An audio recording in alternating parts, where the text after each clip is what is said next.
Municipal Council to order at 7 p.m. Mr. Withers, would you kindly do a roll call attendance? I certainly will. Mr. Blair? Here. Mr. Blair? Here. Ms. DeSimone? Here. Mr. Waterman?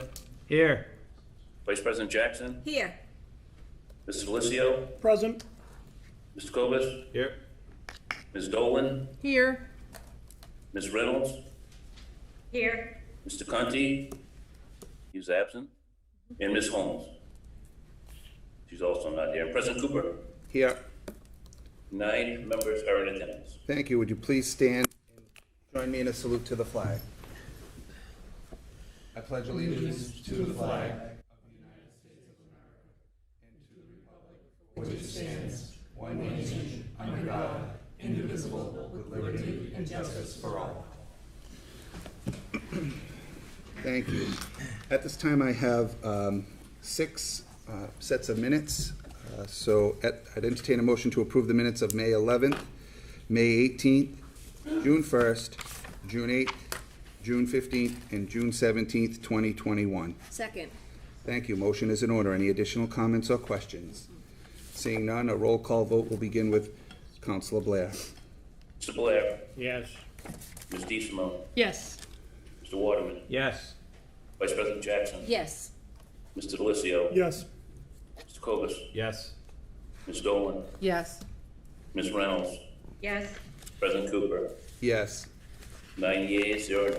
Thank you. Motion passes. At this time, we're going to move on to the public hearings this evening. And Mr. Withers, would you kindly read the notice for the first public hearing?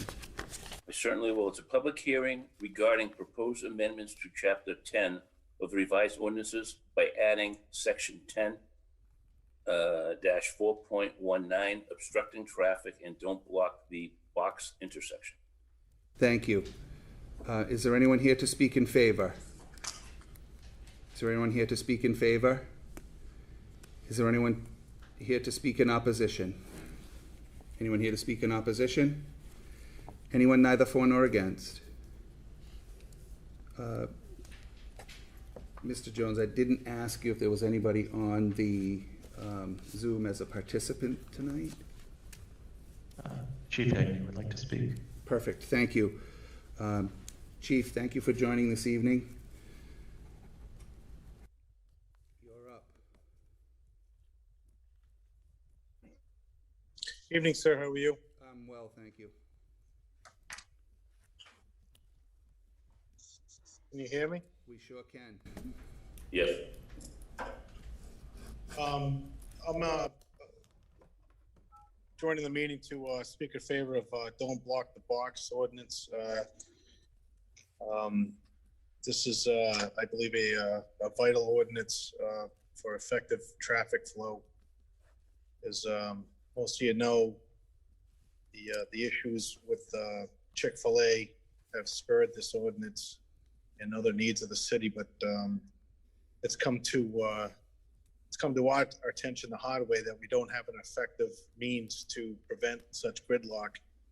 I think this honorable body can certainly understand the number of complaints that we get, especially the ward councilor down there and other councilors, the mayor, including myself. I feel that if this ordinance was adopted by the city council, it would give the police department and the city as a whole an effective means of controlling that access, and also other areas that pop up. There is an MGL that deals with congestion purposely causing gridlock at an intersection, but it's not delineated like this ordinance does. This will give us the effective tools we need to deal with such gridlock.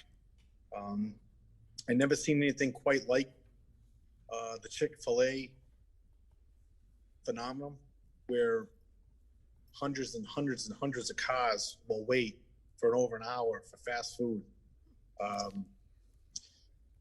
Good for them that they're doing a great business, bad for us because it's causing major gridlock.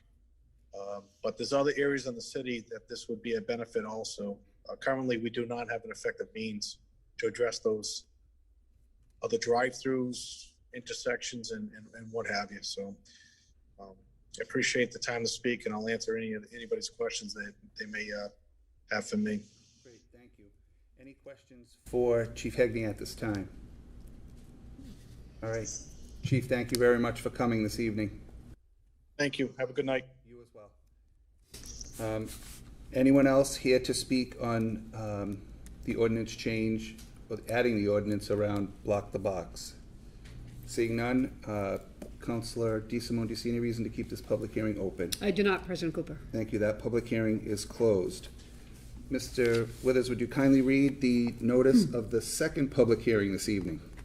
Yes, this is the public hearing regarding changes to Chapter 10 of the revised ordinance by deleting in its entirety Section 10-5.13, limited parking for commercial vehicles and trailers, and replacing with suggested amendments. Great, thank you. Is there anyone here to speak in favor?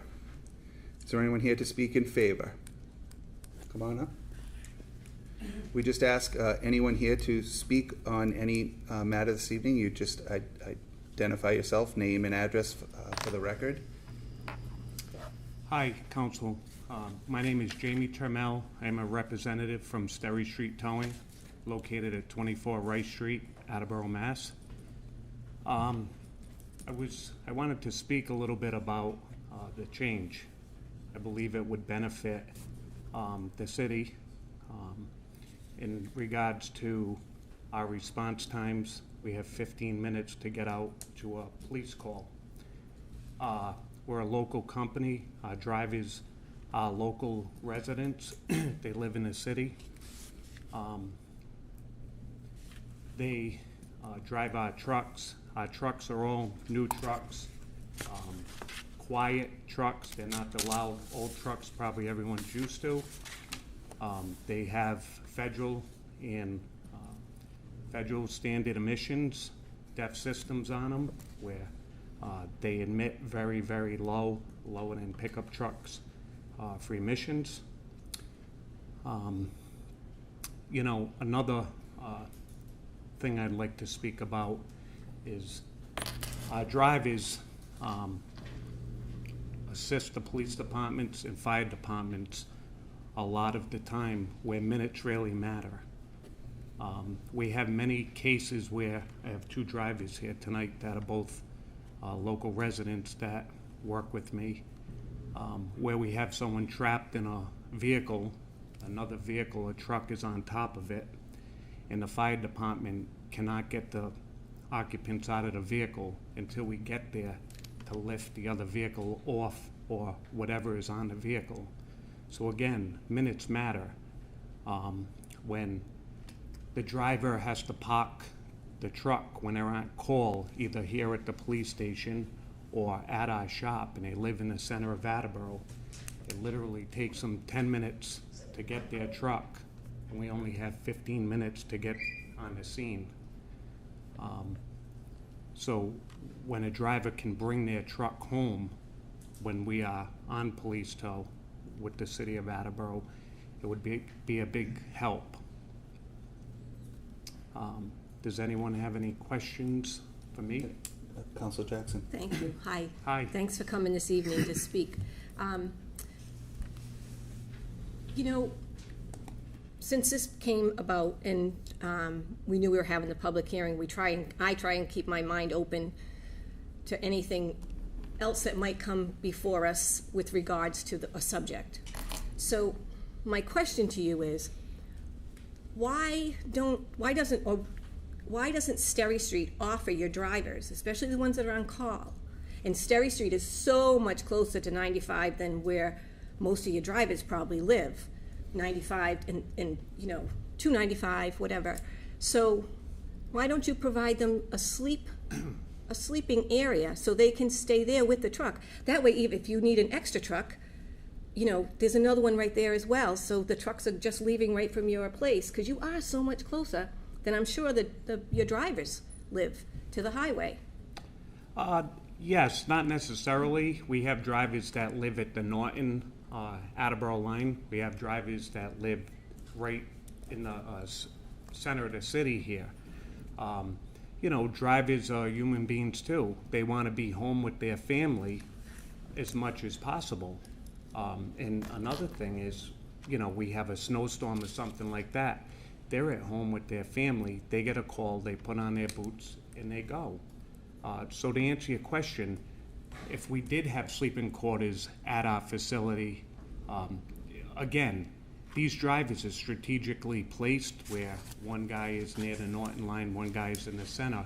Their response times are so much better being spread out like that within the city as opposed just sitting at the Rhode Island line waiting for a call to come in. Can I continue? Yes. So, do the police actually put a stopwatch on and count 15 minutes? Because I'm sure, I don't know if they do or not. I doubt it, but I'm just wondering. Yes, they hold us to the 15 minutes. If we are late, they will put it, you know, they will let us know about it, and they're not happy about it. Again, when we're talking about a motor vehicle accident and the fire department and the police department is on the scene and someone's trapped in a vehicle, those minutes do matter, you know? And not only that, we're trying to get the police department and the fire department cleared out of there as soon as possible so they can go on to their next call and get them out of harm's way. Sitting on the side of the road waiting for a wrecker, they can get hit themselves. It happens every day, you know, so it's very important. Thank you. You're welcome. Thank you. Councilor DeSimone, and then Kobus. Thank you, Mr. Trammell, for coming in. I just have one question. Do you have any idea how many calls you get at night in the city of Attleboro? Like, any idea in the course of a year, or even a reasonable guess of such? Yes, I do. So roughly we do 12 to 1,500 calls a year for the city of Attleboro. Most of those calls, I'd say probably greater than 50% are at night after hours in the course of a year. Thank you. You're welcome. Thank you. Councilor Kobus. Thank you. Thank you for coming out tonight. One of my main questions was the same question about the number of, on average, the number of calls per night. And so 1,200 to 1,300, that's, in 50% of those are at night. So we're looking at more than, on average, more than one a night. Would that be fair to say? Yes. Okay. And then when Sterry Street bid on this contract with the police department, did you guys take into account, did you factor in, depending on being able to park in residential neighborhoods, or how did that bidding process work? And if you were required to not park in residential areas or park, have people sleep over at the office, would that increase the cost drastically? When other people bid, were they factoring that in? Do you know anything about that? Yes. When we bid the contract, just like any other company did, of course, we took all those thoughts and things into consideration. Again, you can't predict when you're going to get a call or what the circumstances are of that call. Again, we have 15 minutes to get there, so if we said we'll be there in 14 minutes when we really could have been there in 3 minutes because it was right down the street and we could have potentially helped save someone's life, that's kind of what we're looking at today, where we're not looking at the cost of having someone sleep at the shop or putting them up at the shop. We're not looking at the cost. We're looking at being more efficient and being able to serve the city, the police department, better. Fair enough. And then last question, and the thing that jumps out to me is to talk about needing the wrecker to lift a car off and gain access to somebody that's trapped in a vehicle. And that's the thing that I've heard a number of times. And how often has that happened here in Attleboro? How often does that happen? Have you ever been involved in a situation like that, or is that more hypothetical? Yes, I personally been involved in situations like that. I remember, not long ago where we had a garbage truck that rolled over in front of the mobile on Route 1, and trapped 4 older people in a vehicle, and they could not get them out. We had to go there, lift the garbage truck up, pull the vehicle out. Also, my drivers that are here tonight had many circumstances where, and a lot recently, where they had to, to go out and assist the fire department because they just couldn't get the people out. So it happens a lot more often than you would think. Okay, thank you. Councilor Delissio and then Blair. So Jamie, thanks for coming down. It's nice to see people actually at the podium again. So, Councilor Kobus asked a lot of the questions I had, but the follow-up I had is, out of that 1,300, the 50% that are at night, how many of those are actually accidents as opposed to a flat tire or a car breaking down? Most of our vehicles, you will get the flat tire occasionally. Most of them are all tows. You will get arrest, but generally we do more accidents than we do arrest. And again, an arrest is just as important because we want to get the officer off the side of the road and onto his next call, and for his safety, because we've had our own trucks at a call and the truck gets smashed into, drivers get hurt. So when you're on the side of the road, you really need to pay attention, but the bottom line is, if we can get our drivers and the officers and fire department in and out of there quicker, it's also a huge help. Okay, thank you. Thank you. Councilor Blair. Jamie, how many guys do you have on call at night? In the city of Attleboro, Yeah, we have 3 guys on call at night. 3 every night? 3 every 7 days night. a week?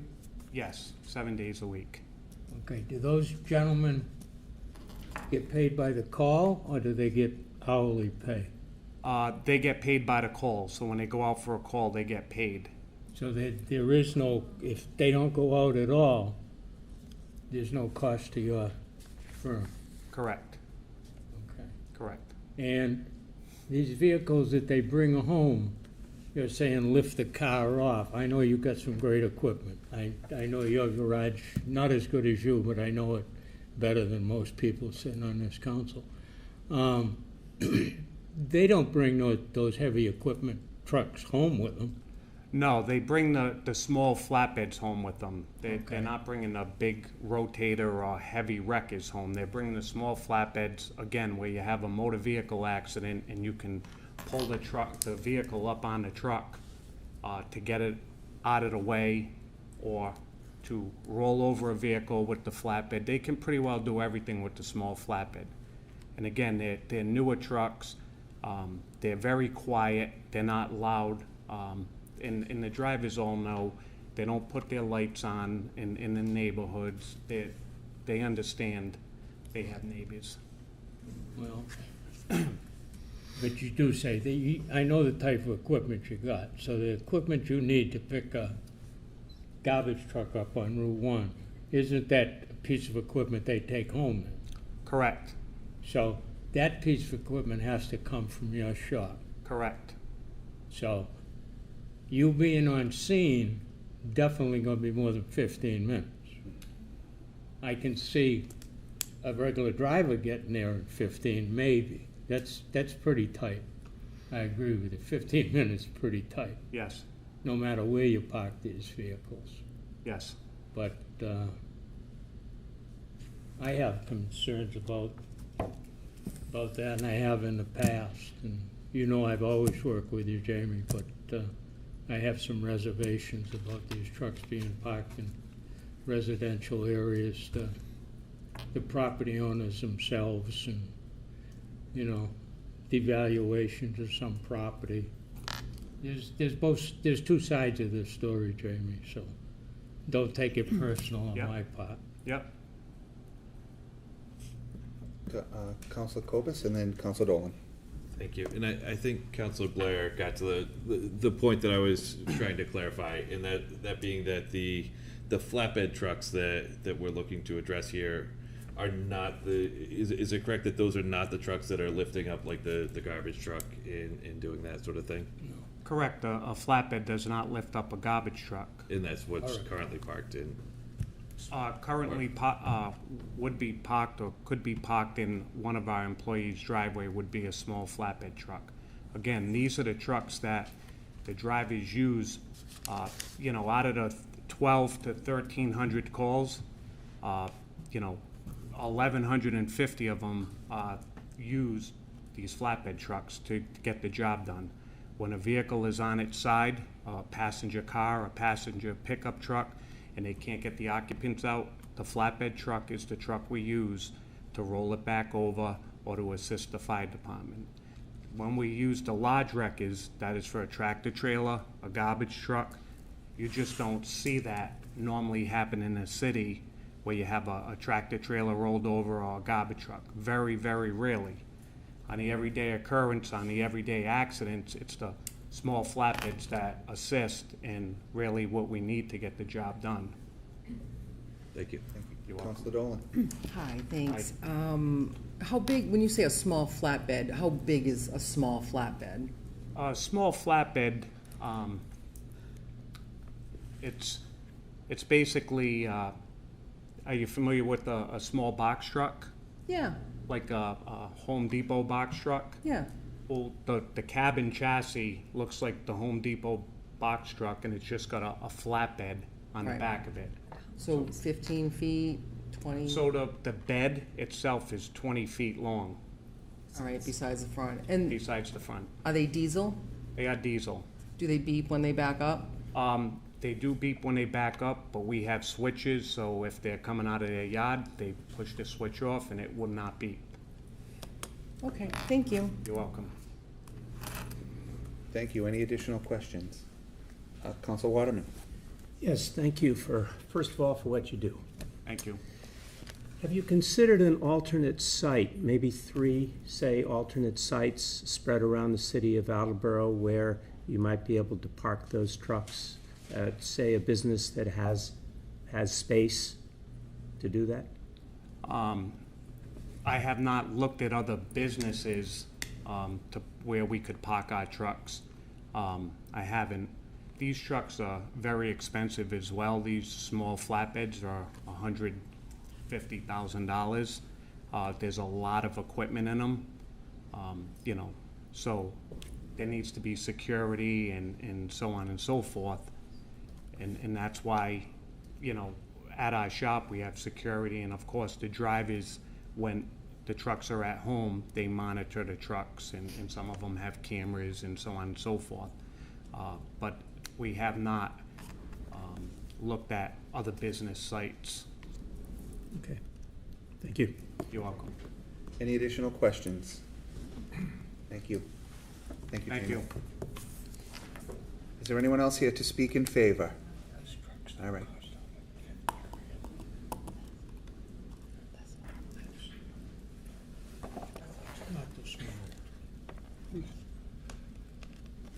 Hello. Nice to actually see you all back. My name is Kimberly Allard. I live at 12 Slater Street. A couple of different reasons I want to talk about this. When I was on the council years ago, we did put in an ordinance for commercial vehicles being parked at home. And when we did that, it was because that's when home businesses were starting. So we had a lot of landscaping businesses, deliveries, hair salons. I know Peter was here, Kate was here. When that all first started, these home occupancy, that's kind of when we went to this. There's a lot of things that I've seen different now. Like I hear from people that drive buses that maybe they have 4 hours during the day and they can't park at home. But with the tow trucks, that wasn't my intent when I voted for that. With the tow trucks, I work with it because I'm familiar with the company. My son works for the company. There is a tow truck at my house most of the time. And I am the one that lives the furthest out on the Norton line. So for my son to get from where I live to the Sterry Street location, say in a snowstorm, he has to clear his personal truck, which by the way is also diesel, and makes noise. It actually makes more noise than a tow truck. Get all the way to South Attleboro, get in that truck, clear that truck, and get to wherever the accident is. Now, if that accident happens to be by McDonald's downtown, that's a half hour easy, and that's easy. That's if he got lucky on clear roads. So I understand that there's some thought of leaving them in a sleeping quarter at the facility. There's a couple of problems I see with that. One, absolutely time with your family. They don't get paid. Mr. Blair made a good point. They don't get paid if there is not a call. So now you have the additional cost of putting in the bedding area, wherever they're gonna sleep. They'll need some kind of kitchen, shower. They're on call for a week. So they work during the day and then they go back on call as soon as the shift ends at 5 o'clock. So they do a primary week, then they're off a week, then they're back up the following week. So it's 2 weeks easy out of the month. They now have to live at Sterry Street, but they're not getting paid, which, thank you for that, because that was an excellent point. They don't get paid unless they get called out. So now you need the expense the company's gonna take to put in a place for them to sleep, eat, shower. They're gonna have to compensate them some way from being away from their family, because now they're not with their family from 5 o'clock at night until 8 o'clock in the morning, at least 2 weeks out of every month. That's ridiculous, and that's an additional cost to the business. They'll get priced right out. I mean, or he can just not hire Attleboro people, which is definitely not something we want. We want Attleboro businesses to hire Attleboro people. This company employs a tremendous amount of businesses. With the location idea, a central location somewhere else, that's something I looked at. There really isn't one, because they're placed all over the city in the middle of a snowstorm, just like the plow trucks. They are placed so that they can basically cover this whole city. So there isn't, like, you can't just, one of the counselors said to me, put them downtown. Okay, well, find a spot, centrally located, build a building or adjust a building that has bedding, showers, kitchen, fencing, security, that they can all get to. They're not centrally located, they live in different places. So you really can't, it's not a justifiable expense. With the question of, are they getting flat tires or a dead battery? Not really, not really. Jamie mentioned the small tow truck. I've learned a lot about these trucks. I'll never know as much as you, but I've learned. My son was actually one of the drivers who assisted the fire department, who had a small vehicle stuck on a guardrail that they could not, with all the equipment they had, get the victim out of the vehicle. Every single one of those minutes mattered to get that person out.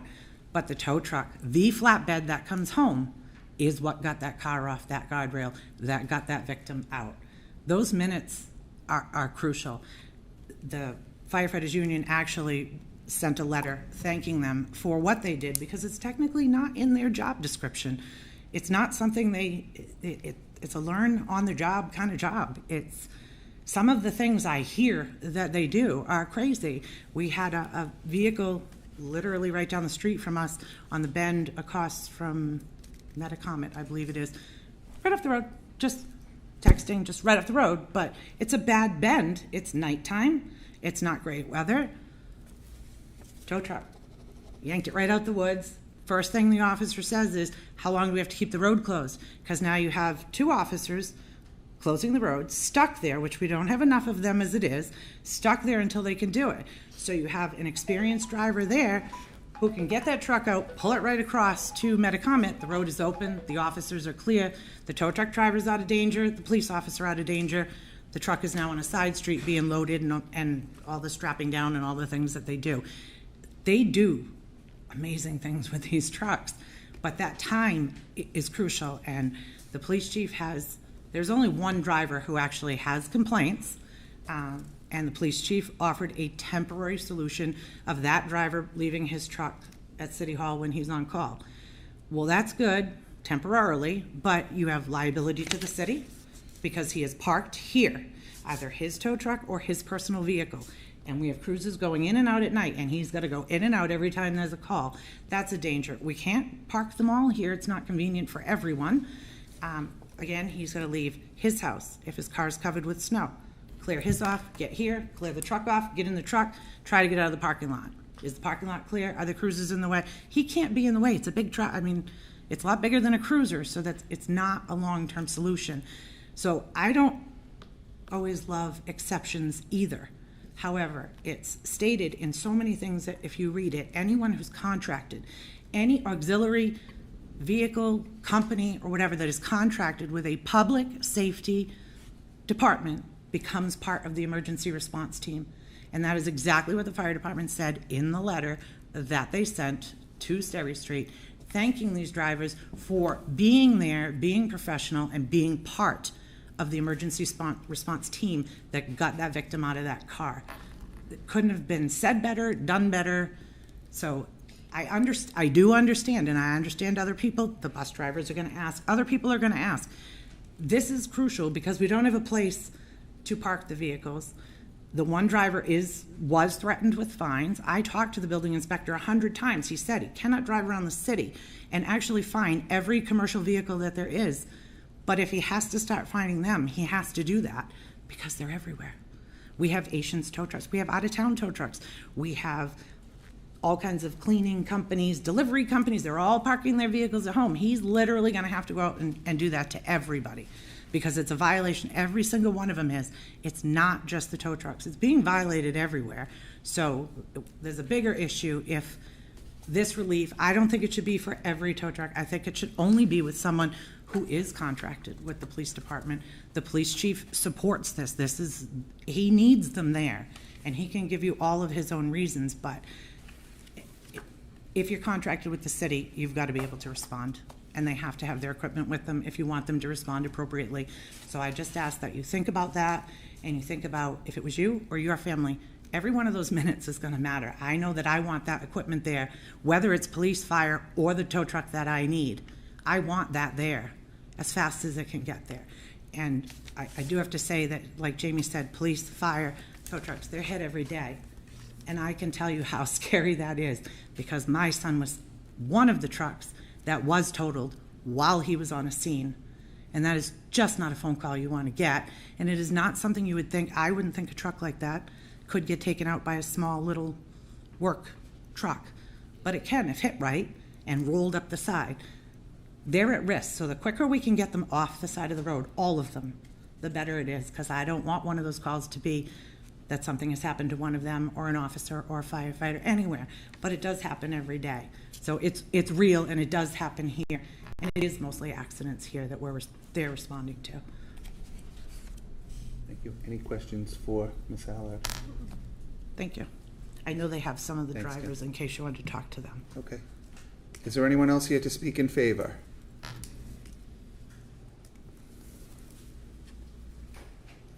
Evening, councilors. My name is Andrew Johnson. I live at 67 Holton Street. I thought you'd like to put a face to the impetus of this. I'll keep this very brief. I want to stop apologizing to your police officers because I could have been there 5 minutes sooner. I show up there, they have other things to do. All right, I do what I can as quickly as I can, but it still takes time, and they have to stay there. If it's a bad spot, they have to stay there. And I want to stop apologizing to them for that. That's all I have. Thank you. Any questions? Thank you. Oh, Andrew, Councilor Dolan has a question for you. Yes. So when you say, at this point, you're already apologizing because you're late. Mm-hmm. What do you think your average response time is? So the 15 minutes is in the contract, is that right? Mm-hmm. That's correct, yeah. And so who came up with the 15 minutes? Did the police? That's an industry standard. I've been in the towing industry for 15 years now, and 15 minutes is the golden rule. Time is tissue. And so what do you think your average response time is? Right now, with the current situation, I'd say about 20 minutes, depending on what part of Attleboro it is. I've driven by 3 accidents in my car to go get my truck. So right now, your men and women are parking their vehicles at their home, right now? Who? As of now? No. On Sterry Street? No. So no. So they're all parked at Sterry Street in South Attleboro? I can speak for me. I believe most of the on-call drivers live in Pawtucket. I park right there in that parking lot. Okay. Thank you. Thank you. Any other questions? Thank you. Any other questions? Thank you. Thank you. Is there anyone else here to speak in favor?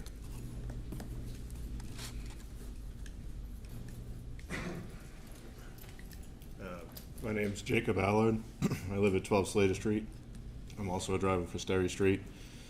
been with them for a number of years now. I've seen a lot of those accidents where we do have to assist Attleboro Fire, Attleboro Police, extricating, somebody from a vehicle because it's pinned against a guardrail, it's upside down, it's on its side, or it's just in the woods, they can't get them out. We gotta pull that vehicle out. So if I gotta park my truck, say at Sterry Street, drive there from my house, which is on the Norton line, on a beautiful sunny day, it's 17 minutes. So it's 17 minutes I have to take to drive there, and then say that rollover is, or in the woods is on Slater Street. It's another 17 minutes back easy. And that's on a beautiful sunny day. So now you have these people trapped in this vehicle, in the woods, on its side, whatever the case may be. And they're waiting all that time. When I could have pulled out of my driveway, extricated the vehicle, they could have got the people out. My truck's been hit and totaled on the side of the road. It's not fun. So just for tow trucks, the average number is 6 operators a day get struck and killed on the side of the road. That's not including police, fire, the Mass Highway, Attleboro Highway, whatever it might be that's out on the side of the road. That's just us. So you kind of think about that. You add police and fire in. We do have a lot of people that live in Attleboro that work here that can't take trucks home. So now we're trying to respond with people parking their trucks other places, people trying to respond from Pawtucket. It's killing the 15 minutes that Attleboro wants us to have. So as everyone else has said, then they're stuck out there for longer. They're sitting on the, in a bad spot, side of the road, or the people are trapped in the vehicle. Thank you. Any question, Council Kovas? Do you know how often the contract is renegotiated and how long before a new contract could be negotiated where it takes into account maybe the additional cost of I people sleep outside? personally do not. I'm just a driver, so I don't know that information. Fair enough. So, Jacob? Yep. It's been a long time. Absolutely. You were much younger. Yeah, probably Last time I saw you, yes. But don't ever describe what you do with the word just before it, okay? Council Jackson? Thank you. Hi. So I'm taking into account where you live. And so when you respond, so that you're just responding to Attleboro, that's correct? Yeah, we do. We have drivers that do Attleboro. We have drivers that do different departments depending on where they live. All right, but you're doing just Attleboro? Yeah. So you would be having to respond to, I'm gonna say, not necessarily exit 5, Yep. because that's North Attleboro, unless you have to come in that way and go in the opposite direction. Right. But so you would start at exit 3, which is over on West Street, right? Just so we can get an idea. Is that exit 3? Yes. Yes. So that's mainly exit 3 to, to Pawtucket. And you're gonna be coming from where you live. And how long does it take you to get from your house? About 17 minutes to our shop, which is why we have 3 people on at night that do certain, like Attleboro, and we have a couple people that deal with Pawtucket or Mass State Police. So I'm on the Norton line. Right. And Andrew's right here in the center of town, and then we have a guy that's in South Attleboro. So depending on who's closer to that call, we'll get sent out to do it, and if he needs backup on it, the next closest guy will go. Gotcha. Thank you. Thank you. Any additional questions? Thank you. Is there anyone else here to speak in favor? Anyone else here to speak in favor? Anyone here to speak against?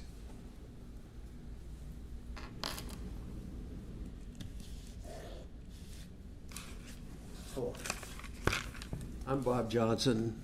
I spent 25 years as an auxiliary officer here in Attleboro as a special police officer.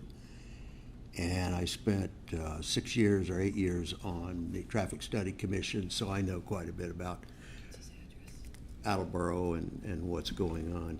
Bob, tell us your address. Huh? Your address for the record. 73 Holden Street. Thank you. I've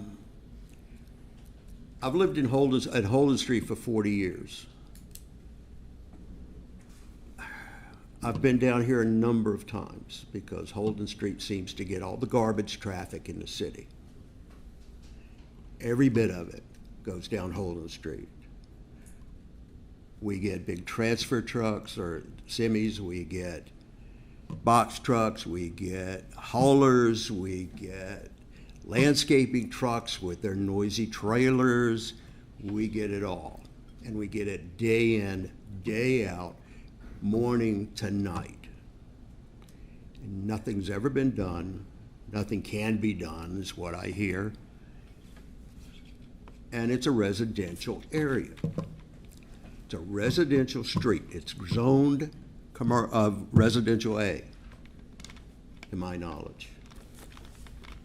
We started getting the multifamilies zoned at the upper part of, on the bank to North Main side of Holden Street is zoned multifamily, and they've been creeping down into ours, and the zoning people allowed a change for a corner house there to have apartments. My concern is you guys write ordinances. The ordinances have certain requirements. The ordinances are done for a certain reason. And there's definitions of what they are. And if you keep, in Attleboro, you keep making exceptions to everything that comes up, in this case it's one guy in a tow truck. What about the next guy who needs some reason to park in a residential area? And there will be another one. There will be something. You don't allow the police to park in residential areas. You don't allow fire trucks in residential areas. There's reasons for that. They're in a central area, and that's where they park. You know, you gotta, if you're gonna be a city, you gotta start doing what you mean, doing what you define the ordinances to be, and sticking to it, and not keep changing every time somebody comes down here with some story.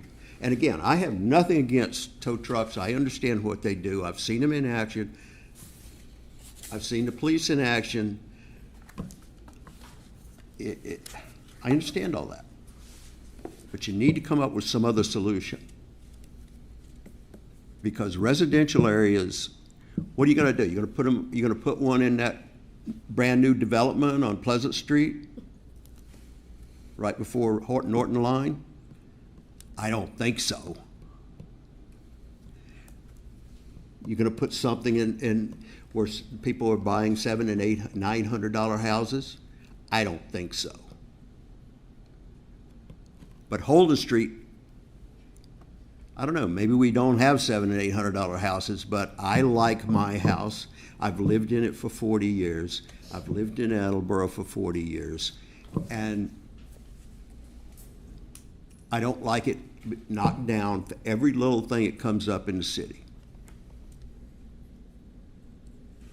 And I wish you guys could come and stay in my house for one day.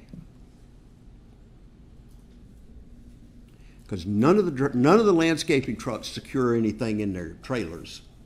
They're just binking all over the place.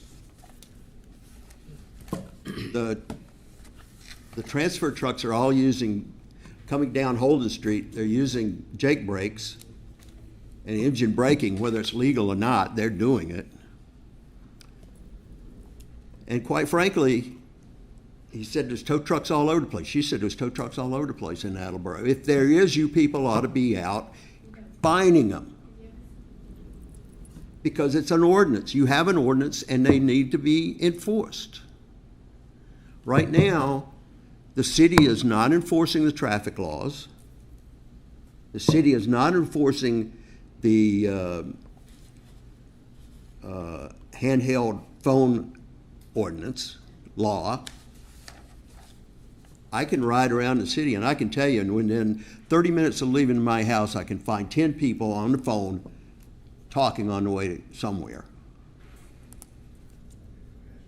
It's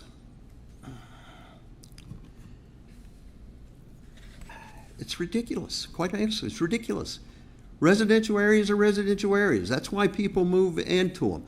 They want to be free of all that crap that they see. Councilor Jackson. Thank you, President Cooper. Hi, Mr. Johnson. So, going back to the subject of the tow trucks, Yep. Flatbeds, small flatbeds. Yeah, I've seen it. So- But do you hear it? Do I hear it? Yeah. Okay, well, that's what I'm wondering. At nighttime, when they go to a I don't call- hear it now because he's parking in the police station.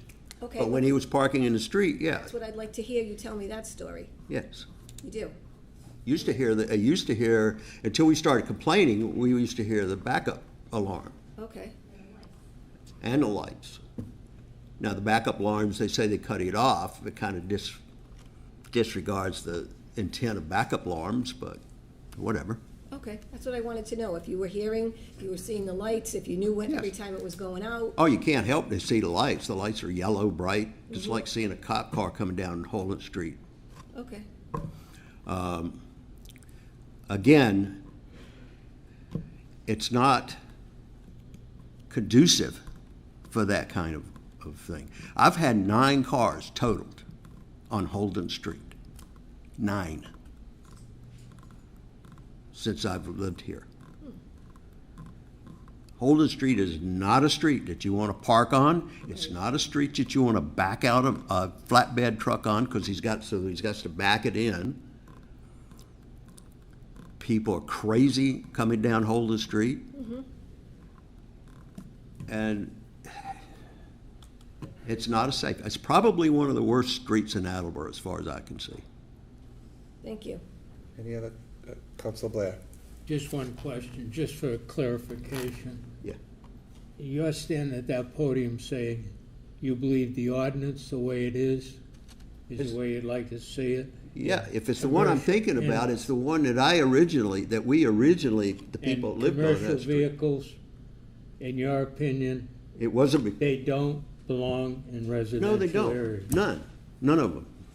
Okay, I just wanted to get that clear from you, that's your point of view. Now, I don't know what you do with a private person who has, I mean, I have friends who are plumbers and they have vans and stuff like that. I don't know what you do with that. That's a commercial vehicle. Yeah. That's a subject for another time. Right. But it is a smaller vehicle and it doesn't make a lot of It is in noise. the ordinance that commercial vehicles are Yeah. not allowed in residential areas. Right. And it's not allowed to park on the street because there used to be a semi that would park on the street up near Bank and leave his truck running all night. Got to keep them warm. Yeah, well, he didn't keep it long. Any additional Okay, just- questions for No, that's all, I just wanted to clarify. Council Cobus? Did you have a question? I did not. Okay. Thank you. Thank you. Is there anyone else here to speak in opposition? My name is Ellen Lowe. I live at 69 Holden Street. Lived there all my life, except for 3 years. I'm retired nurse. I had call responsibility. I had a responsibility to be at my employment within 30, 40 minutes from the call. I don't understand why the residents of a city have to change their living conditions for a business, and why people who take that position knowing what the restrictions are. I knew I had to be close enough to the hospital to get there in a certain period of time. It's not everybody else's responsibility, it's mine. And it does impact the quality of life. It also, I don't understand why a business would take a contract that asks you to have your driver available in 15 minutes in the middle of the night to get up, get dressed, and go to work. Why did that Sterry Street accept that contract with those ramifications if they weren't sure they could keep it? That's almost impossible, unless you're sleeping in your clothes, your truck is going, and you hop out of bed and get dressed and go into your thing. There's no reason either the person that's accepted that job has to meet the position, or else the business needs to be able to support that person that they want to be able to be on the road. Police, I mean, I can't even imagine the police. That's their first responders. fire department, first responders. A tow truck may help save lives, but it's not a first responder. They don't go in and assess the thing. They're the ones that are called to come and help after the police and the fire. Extra vehicles are not going to help a situation that's an emergency. And unless they're trained and they can do the police, the fire, and the tow truck, then they're a jack of all trades, and if they're qualified, so be it, but that's not what we have here. This is a private business wanting residents of the city to change an ordinance that respects the people, and you live where you live. Why do you move and buy a house in an area where you can't meet the qualifications of the job that you're applying for? I don't know. I couldn't live 2 hours away and take call. Couldn't happen. Thank you. Any questions?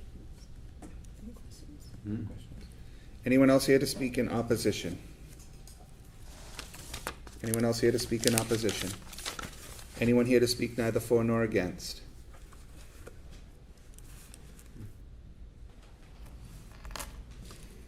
Good evening. Bill McDonough, Building Inspector, Zoning Enforcement Officer. How is everybody? Good, how are you? Good, thank you. Nice to see you. Thanks, you too.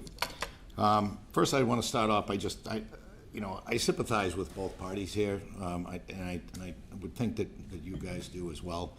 I'm just the guy that has to enforce rules, which is not always the fun thing to do, but I can certainly sympathize with the tow truck driver and also the people that live next to it, so you've got your work cut out for you on that. I wanted to really speak, I know all this talk was about the tow truck aspect of this ordinance amendment change, but I would like to speak on it as a whole.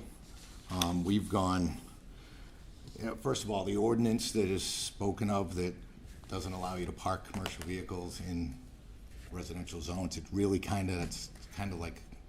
kind of a little bit of a myth, because the ordinance that's on paper that we have is for the accessory use of storing or garaging commercial vehicles. So by way of, if you don't have a home occupation in a residential zone, by way of it not being written in the ordinance, it's basically not allowed. So it's a hard thing to kind of wrap my hands around. I've struggled with this ever since I've worked next door.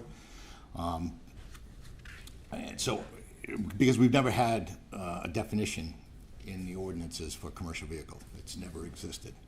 And I've been asking for it through channels for a while, and I'm happy to see that it's up. So basically what I'm saying is that I think that an ordinance change, at least it would have definitions in there with commercial vehicles, and the difference between commercial vehicle and private passenger vehicles, like it says in here, I think is important, notwithstanding the tow truck exemption, so to speak. That, again, that's something that will be up to you guys. Couple little things in here, though, from what I had printed out in the commercial vehicle part and the definitions for number 1, commercial vehicle, letter G, it states that any vehicle which has 5 or more wheels on the ground, except a pickup truck that is registered to an individual and is used exclusively for personal, recreational, or commuting purposes, or, and then it rolls right into H, tow trucks, meaning that or I don't think is supposed to be in there. I don't know if you guys have it on there, if it just came on mine. I think that or kind of makes the next letter H look like almost part of it. I think that should be stricken if that's in if you see what I'm talking about. Also, on the private passenger vehicle, Mr. Cooper, you might be interested in this one. I don't see a motorhome or an RV listed on there. It's in the first one. It's in the top one under commercial vehicles. Is it as an exemption or is it inclusive of? It's inclusive an of, inspector of the supervisor, and it shall mean any motor vehicle which is not a private passenger vehicle, antique, motor car, motorcycle, camper, recreation vehicle, auto home, or house trailer. So mine is. It is, a motor okay. home. I just wanted to make sure that So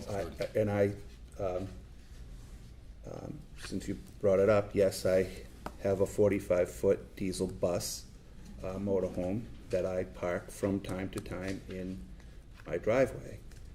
but I do not go out at 4. I can't say I never have arrived home late because we have had a mechanical failure, for example, but we do not bring it in and out at 4 o'clock in the morning.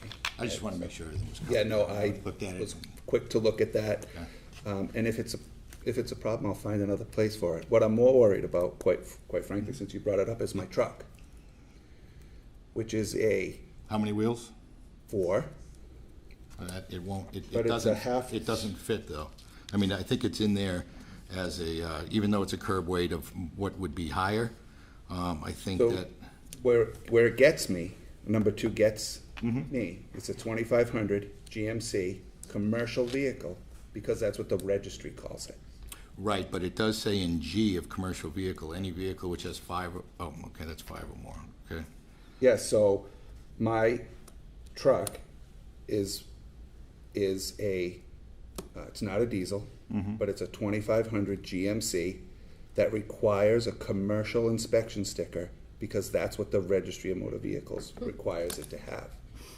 So I need to go check the weight and check all of that. I park it in the garage most of the time anyway, but that's a problem if that, it could be a potential problem that we need Well, to sort B- out because there's a lot of guys like me driving Right. around in Well, B does 2500, say 3500. B does say that which, if a pickup truck or cargo van is registered at least to an individual and is used exclusively for personal recreation or commuting purposes, then you'd fit under that, I believe. It does, yes, but it's the weight thing. I just want to check those weights, Bill, because we may have other problems in that section, but I'm glad you brought that But up. Thank you. I think that, I guess what I'm trying to say is that I strongly hope that something can be formed out of this.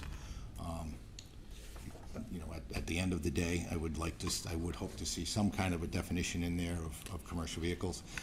Enforcement reasons, for one, and just so that we can kind of tie that loophole. I have a clarifying question on the existing ordinance, and then Council DeSimone and Dolan, I think I saw your hand. So it currently says, no person shall park or stand any commercial vehicle or trailer having the capacity of 1 ton or more for more than 1 hour. So the example of the landscape truck, for example, that might be driving less than a 1 ton truck with a trailer, could that be parked today in a residential zone? It could be. Okay. And the Let me say it to you this way.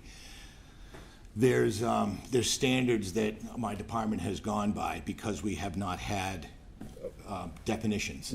So we have to look at things practically to a point, right? So if Joe the plumber is driving a small van that says Joe the plumber on it, and it's not this huge box truck, and he's parking, that's his everyday vehicle, to me, that's not a violation.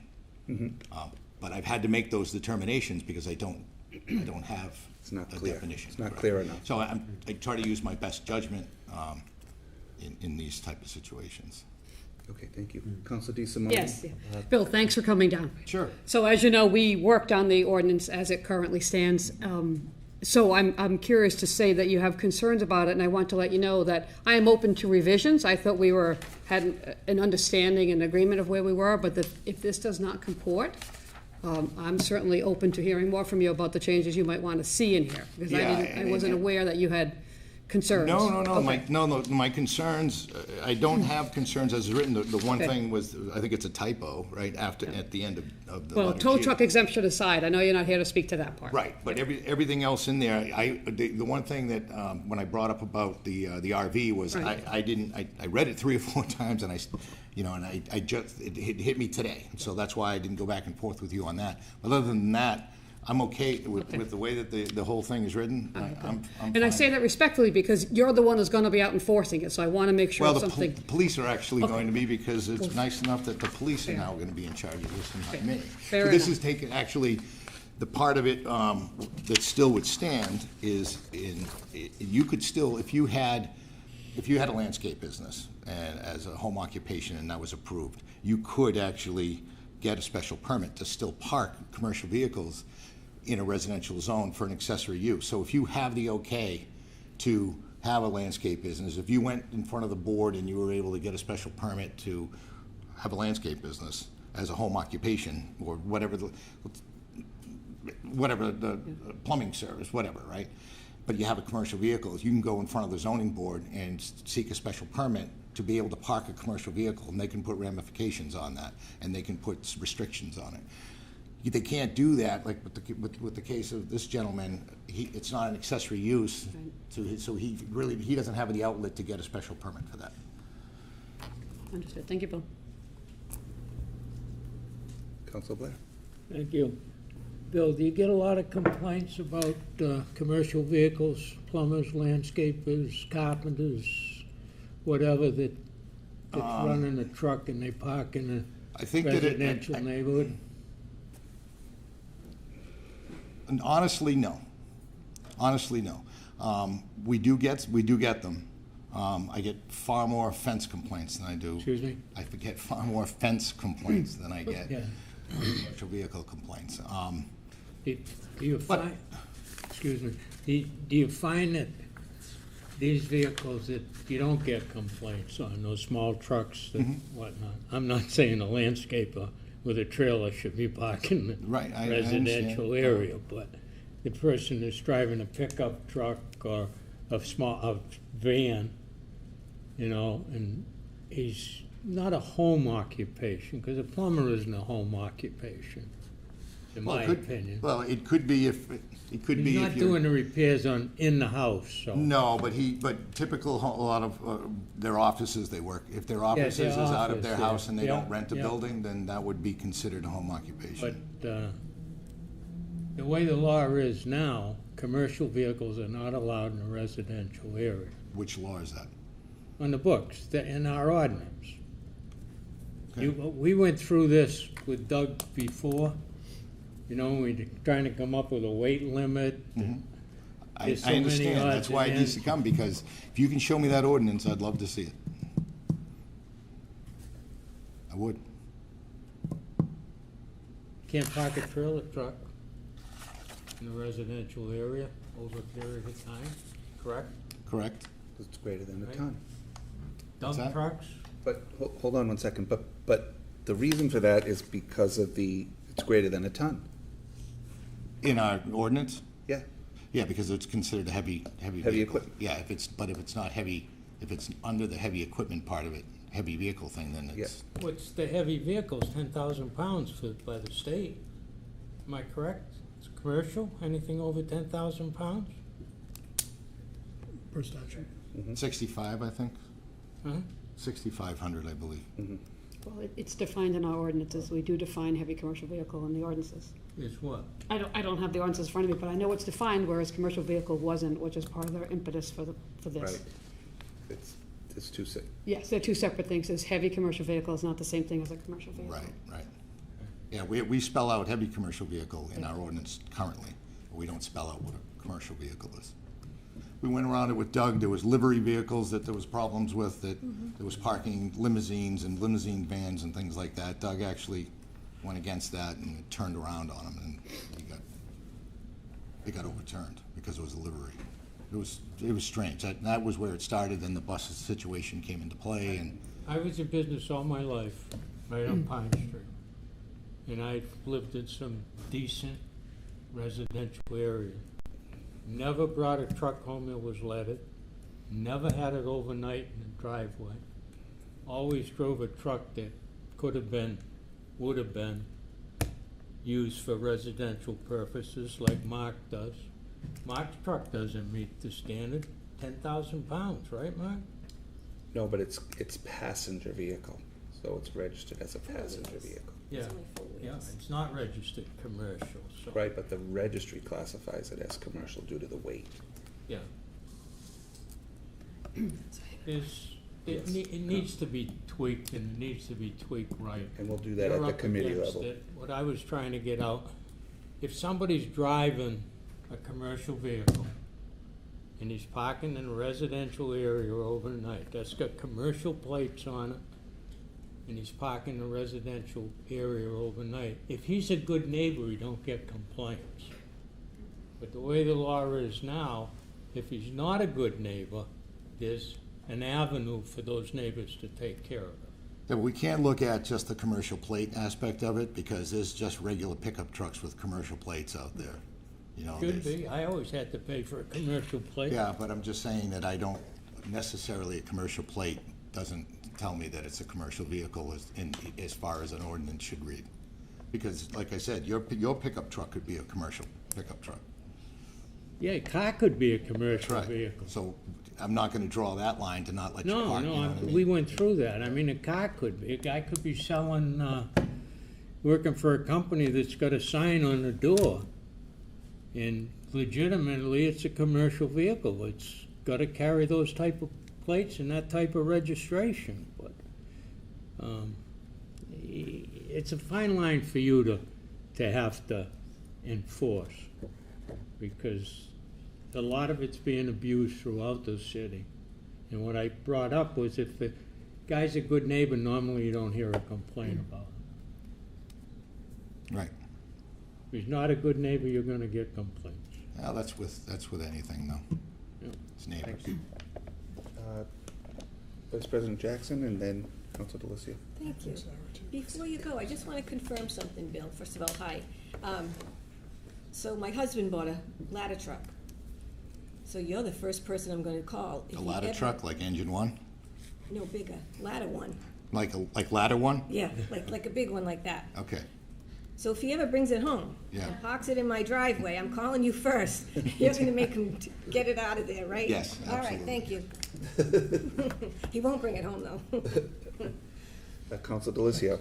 Bill, thanks for coming down. So if I'm hearing everything right, it sounds a little disjointed, the ordinance in general, not just the The new one or the old, what we new have? one, because you're talking about the definitions, right? We Yeah. need to clearly define what it is that we're asking to be enforced, as well as, it sounds like some of there's misses where we're not consistent with what the state is, what the state statute is. No, I actually think that the way it's written is pretty good. I mean, Okay. I'm saying that. But you're talking about the definitions.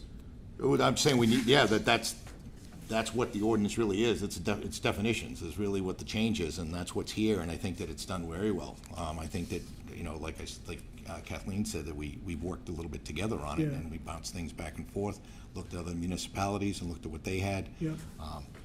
Tried to put in something that was discussable as far as the tow truck part of it goes, so that you can look at it in all ways, and you can think about it, you can, weigh it out.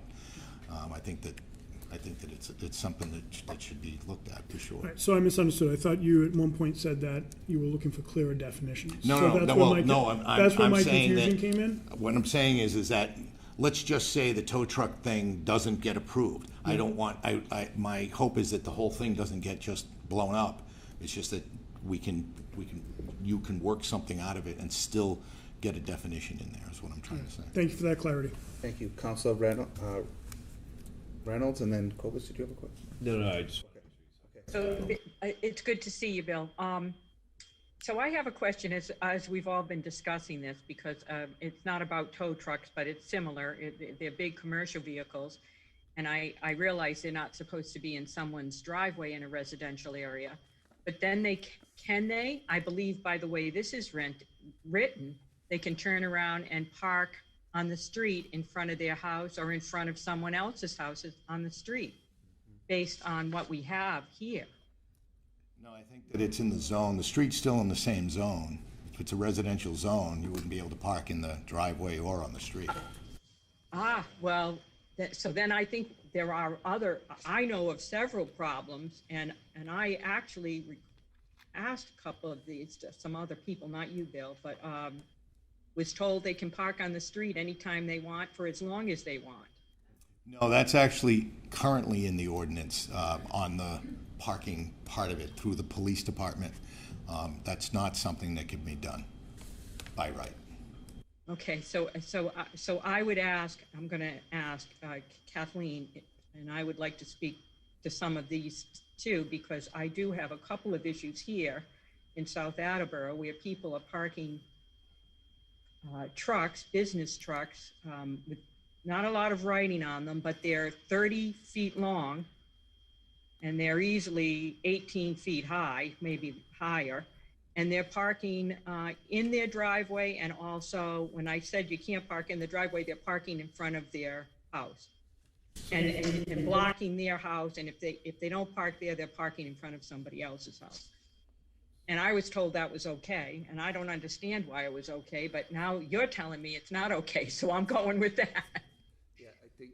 Thank you. Just if I can respond to that first, Councilor DeSimone, a lot of the issues, and I think it'll be important to make sure that we have what we need covered in the heavy equipment versus the commercial vehicle definitions, just to make sure that we don't sort of have any overlap or conflict between the two, I think is one thing. If those trucks are 18 feet high going down the road, they're clipping an awful lot of trees and an awful lot of telephone and electrical wires and bridges, because you know, at 13 feet or almost 13 feet, I got to make sure I know where I'm going, or I got problems. So. Okay, 15. But everything to me looks 18 feet because I'm not even tall. But I mean, it's 30 feet long. Yeah. It's a big truck. And I think what I think we're hearing here is that there'll be some healthy debate at the committee level on some of this. And Bill, quite frankly, it's up to Councilor DeSimone, but she may ask you to come back and, that's no problem. I'd do be a happy committee to. meeting and help work through some of that. Any additional questions for Mr. Councilor Kovas? Thank you. Bill, can you, so I had a similar question to what Sarah mentioned, and my understanding was that these vehicles were allowed to park on the side of the road because with this particular incident on Holden Street, they were parking at the house, and then eventually they started parking on Monroe Street, and talked to the chief of police, and he informed us that they were allowed to. Yeah, I think, I don't know who I brought it up to. Kathleen might have been to you. I don't remember, but there is a part in the ordinance that I pulled up, and it shows that you can't do that and you can do it for maybe like an hour or something like that, but it can't be done overnight. Okay. It might even be not an overnight type of thing, but there is something and that's on the police side, so it's not in the zoning ordinance part of it. It's in I think probably in chapter 10 or whatever it is. Perfect. I can look it up and get it for you, though. Absolutely. If you could get that back to us, that'd be great for the clarification. Thank you. Yeah. Any additional questions for Mr. McDonough at this time? Bill, thank you. Thank you. Thank you, Bill. Is there anyone else here to speak neither for nor against? Anyone else neither for nor against? Councilor DeSimone, do you see any reason to keep this public hearing open? I do not, President Cooper. Thank you. That public hearing is also closed this evening. Thank you, everybody that came out this evening. It was good to see everybody, and it's nice to be back in the environment seeking public testimony via the podium. So thank you again for coming out. At this time, Mr. Withers, would you kindly read the notice of the third public hearing this evening?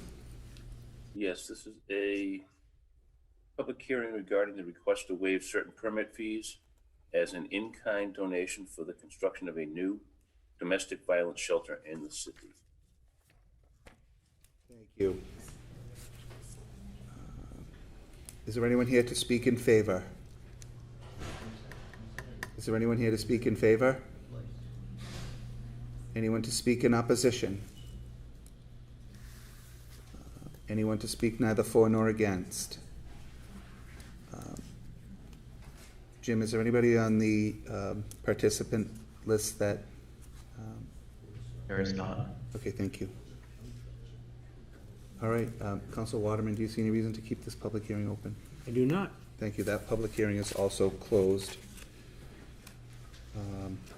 Mr. Withers, would you kindly read the notice of the fourth public hearing this evening? Yes, this is a public hearing waiving the building permit fees associated with the development of 37 Union Street. Thank you. Is there anyone here to speak in favor? Anyone to speak in opposition? Anyone neither for nor against? That public hearing is continued at the request of the attorney to Thursday night, 7/22. Mr. Withers, would you kindly read the notice for the fifth public hearing this evening? Yes, that is a public hearing regarding a waiver of sign permitting fees for participating businesses required under section 17-16.5 of the revised ordinances of the city of Attleboro as part of master development grant for eligible businesses downtown to receive new storefront signs. Thank you. Is there anyone here to speak in favor?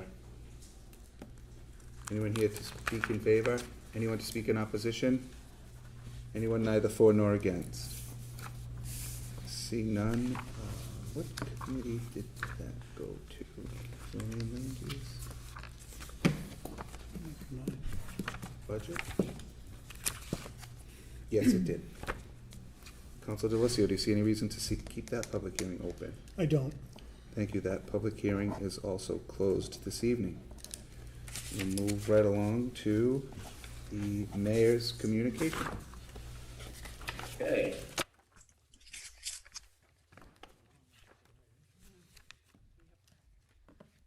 July 20th, 2021, dear municipal councilors.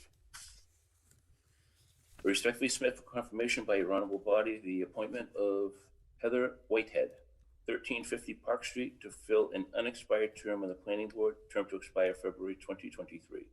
Copies in your packets. Personnel, Veterans, and Human Services Committee, please. I respectfully submit a communication from Legal Secretary Allison Wood regarding items that the Water Department would like to declare as surplus. Therefore, I hereby request your honorable body to declare the following as surplus and available for disposition. Copies in your packets. There are 4 fire hydrants, associated parts, and piping in damaged condition, and the 2008 Ford E250 van in poor condition. City Property and Claims Committee, please. I respectfully submit a communication from Legal Secretary Allison Wood regarding a vehicle that the police department would like to declare as surplus. Therefore, I hereby request your honorable body to declare the following as surplus and available for disposition. Copies in your packets. It is a 2011 Ford Crown Victoria with 83,746 miles and it's in poor condition. City Property and Claims Committee, please. I respectfully submit a communication from Director of Recreation Dennis Walsh regarding the Community Development Block Grant for fiscal year 2021 or fiscal year 2022 for the Youth Center Program in the amount of approximately $12,000. In accordance with Chapter 1, Section 12 of the revised ordinances of the City of Attleboro, I hereby request your honorable body to approve the expenditure during fiscal year 2022 of this Community Development Block Grant and also approve any future grant amendments. Copies in your packets. Capital Improvements and City Development Committee, please. I respectfully submit a communication from Superintendent of Wastewater Thomas Hayes regarding the need for funds for insurance due to a greater anticipated increase in insurance premiums for fiscal year 2022. Therefore, I hereby request your honorable body transfer $10,000 from account Wastewater Enterprise Fund, Reserve Fund for transfer, to account Wastewater Enterprise Fund Insurance. Copies in your packets. Public Works Committee, please. Respectfully submit a communication from Fire Chief Scott T. LaChance regarding the receipt of fiscal year 2021 Student Awareness of Fire Education grant and a fiscal year 2021 Senior SAFE grant from the Commonwealth of Massachusetts of approximately $9,260. The mission of the SAFE program is to provide fire and life safety education within the community with an emphasis on educating children and seniors about fire and other related damage. There is no matching requirement for this grant. In accordance with Chapter 1, Section 12 of the revised ordinances of the City of Attleboro, I hereby request your honorable body approve expending of such funds and any future grant amendments by the Attleboro Fire Department. Copies in your packets. Public Safety and Emergency Management Committee, please. I respectfully submit a communication from Fire Chief Scott T. LaChance regarding the need for funds for uniforms and medical exams for 13 firefighters. I have authorized the process to hire 13 firefighters with an anticipated start date of October 1st, 2021. This will allow the fire department to maintain staffing levels and reduce overtime costs for the city. Therefore, I hereby request your honorable body transfer $26,000 from account Citywide Reserve Fund for transfer to the following: $16,000 to account Fire Medical Consultation, $10,000 to account Fire Uniforms. Upon approval, the available balance in Reserve Fund for transfer to include any pending requests will be $474,000. Copies in your packets. Public Safety Emergency Management Committee, please. I respectfully submit a communication from Health Department Outreach Worker / Case Manager Tessia Silva and Public Health Nurse Chaplain Joyle O'Brien regarding the donation of $200 in Ciabra gift cards from the Healthy Lifestyle Alliance. These cards will be offered by the Health Department's public health nurse and outreach worker to individuals and families in need. In accordance with Section 1-12 of the revised ordinances of the City of Attleboro, I hereby request your honorable body to accept these generous gifts to the City of Attleboro. Copies in your packets. City Property and Claims Committee, please. I respectfully submit a communication from Director of Recreation Dennis Walsh regarding the need for funds to purchase a new Ford F-350 pickup truck with an 8-foot snowplow. This vehicle will replace a 2004 Ford Expedition used by the department foreman. The requested funds include aftermarket installation of a two-way radio and city seal. Therefore, I hereby request your honorable body transfer $42,709.20 from account Citywide Reserve Fund for Capital to account Recreation Purchase of Pickup. Copies in your packets. Capital Improvements and City Development Committee, please. I respectfully submit a communication from Director of Recreation Dennis Walsh regarding the need for funds to purchase a new Ford F-350 dump body with a diesel engine and 9-foot snowplow. This vehicle will replace a 2003 F-350 that was taken offline in March after a thorough inspection by the DPW. The requested funds, which include aftermarket installation of a two-way radio and city seal. Therefore, I hereby request your honorable body transfer $66,126.66 from account Citywide Reserve Fund for Capital to account Recreation Purchase of Dump Truck. Copies in your packets. Capital Improvements and City Development Committee, please. I respectfully submit a communication from Director of Veterans Services Ben Quell regarding the donation of $1,000 in Stop and Shop gift cards from VFW Post 115. Their generous donation is a terrific asset to the veterans of Attleboro. In accordance with Section 1-12 of the revised ordinances of the City of Attleboro, I hereby request your honorable body to accept these generous donations to the City of Attleboro. Copies in your packets. Personnel, Veterans, and Human Services Committee, please. I respectfully submit a communication from Director of Recreation Dennis Walsh regarding the need for funds for the replacement of the basketball court at the Conley Playground. This project is listed as urgent in the fiscal year 2022 through 26 capital improvements plan. Therefore, I hereby request your honorable body to transfer $25,340 from account Citywide Reserve Fund for Capital to account Recreation Outdoor Facility Improvement. Copies in your packets. Capital Improvements and City Development Committee, please. I respectfully submit a communication from Director of Recreation Dennis Walsh regarding the need for funds to perform crack, fill, and sealing on various asphalt basketball surfaces. This project is listed as urgent on the fiscal year 2022 through 26 capital improvement plan. Therefore, I hereby request your honorable body transfer $17,500 from account Citywide Reserve Fund for Capital to account Recreation Crack Seal Asphalt. Copies in your packets. Capital Improvements City Development Committee, please. I respectfully submit a communication with Director of Recreation Dennis Walsh regarding the need for funds for the replacement of the basketball court at the Ponson Hewitt Recreation Facility. This project is listed as urgent in the fiscal year 2022 through 26 capital improvement plan. Therefore, I hereby request your honorable body transfer $36,200 from account Citywide Reserve Fund for Capital to account Recreation Outdoor Facility Improvements. Copies in your packets. Capital Improvement City Development Committee, please. I respectfully submit a communication from Director of Recreation Dennis Walsh regarding the need for funds for the replacement of the asphalt walking path around Lee's Pond at the South Attleboro Veterans Memorial Park. Unfortunately, this project is not on the recreational capital improvement list, as we thought we could keep patching it, but the deterioration over the winter was, and to the extent that repairs are no longer a viable alternative. Excuse me.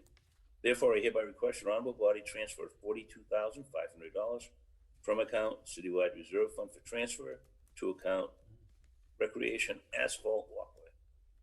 Upon approval, the available balance to include any pending requests will be $431,500. Copies in your packet. Public Works Committee, please. Respectfully submit a communication from Director of Recreation Dennis Walsh regarding the need for funds for the purchase and installation of a replacement slide at South Attleboro Veterans Memorial Park Playground. The current slide has cracks, which makes it dangerous for children. Therefore, I hereby request your honorable body transfer $9,100 from account Citywide Reserve Fund for transfer to account Recreation New Playground Equipment. Upon approval, the available balance to include any pending requests in the reserve fund for transfer will be $422,400. Copies in your packets. Public Works Committee, please. I respectfully submit a communication from Superintendent of Water Courtney Wunschel regarding the need for funds for insurance due to an increase in insurance premiums for fiscal year 2022. Therefore, I hereby request your honorable body transfer $9,491 from account Water Enterprise Fund Reserve Fund for transfer to account Water Enterprise Fund Insurance. Additionally, funds are needed for any unanticipated claims for 2022. Therefore, I hereby request your honorable body transfer $1,000 from account Water Enterprise Fund Reserve Fund for transfer to account Water Enterprise Fund claims. Copies in your packets. Public Works Committee, please. I respectfully submit a communication from Superintendent of Park and Forestry, Derek Corsi, regarding the donation of a Birds of Paradise sculpture to Cape and Park Zoo from Emerson Adjusting and Reporting Services with an estimated value of $8,000. In accordance with Section 1-12 of the revised ordinances of the City of Attleboro, I hereby request your honorable body to accept this generous gift to the City of Attleboro. Copies in your packets. City Property and Claims Committee, please. I respectfully request your honorable body to transfer $5.15 from account Mayor Supplies Office to account Mayor Bills from previous years in order to pay a fiscal year 2021 invoice to WB Mason. Budget and Appropriations Committee, please. I respectfully submit a communication from Solid Waste Administrator Jessica Santos regarding the need to pay a fiscal year 21 invoice in the amount of $1,166 for the Solid Waste Department. A vote authorizing payment is needed to satisfy this debt. There is no transfer of funds needed to pay this bill, as there are sufficient funding in Fund 2604. Copies in your packet. Budget and Appropriations Committee, please.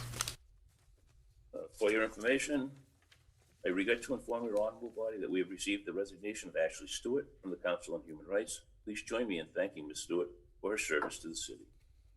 I respectfully submit a communication from the Library Director, Amy Rillinger, regarding the donation of 12 computers to the Attleboro Public Library from Sensata Technologies with an estimated value of $6,000. In accordance with Section 1-12 of the revised ordinances of the City of Attleboro, I hereby request your honorable body to accept this generous donation to the City of Attleboro. Copies in your packets. City Property and Claims Committee, please.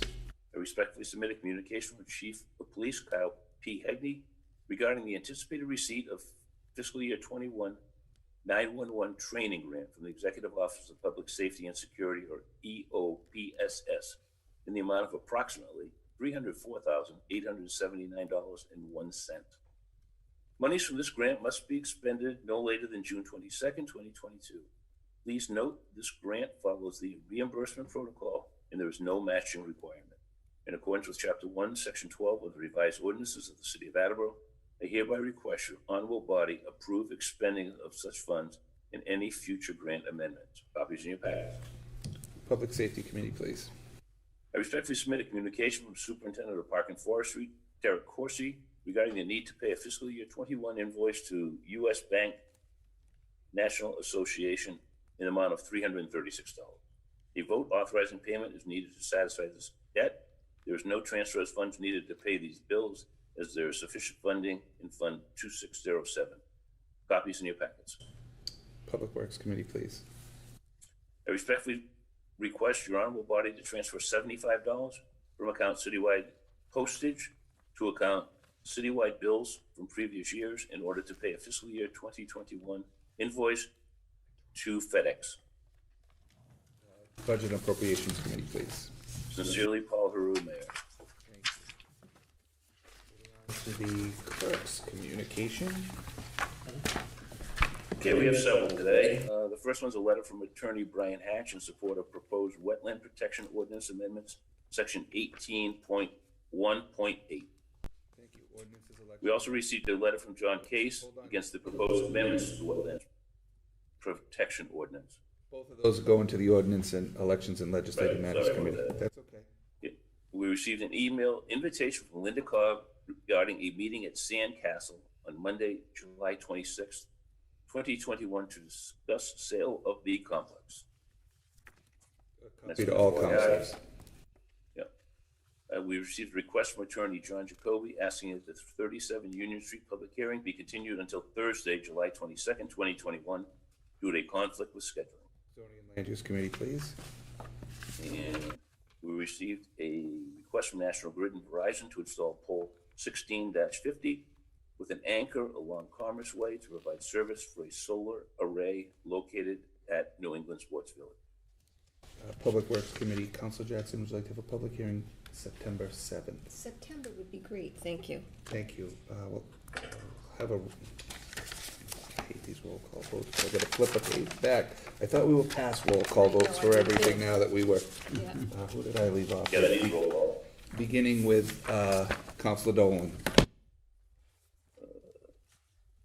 Ms. Reynolds, you want Ms. Reynolds first? Yes, please. Oh, yes, Reynolds. Sorry about that. Ms. Reynolds. Yes. Here. Okay. Ms. Dolan. Yes. Mr. Jacobus. Yes. Mr. Delissio. Yes. Vice President Jackson. Yes. Mr. Waterman. Yes. Ms. Diesmo. Yes. Mr. Blair. Yes. President Cooper. Yes. 9 yeas, 0 nays. Thank you. Motion passes. We'll have a public hearing on that matter on September 7th. Okay, we received a request from National Grid and Verizon to install a new JO pole on Peckham Street to install 3-phase primary side tap for future solar farm at 179 Peckham. Public Works Committee, and again, Council Jackson, September 7th. Thank you. Thank you. The roll call vote will begin with Councilor Blair. Mr. Blair. Yes. Ms. DeSimone. Yes. Ms. DeSimone?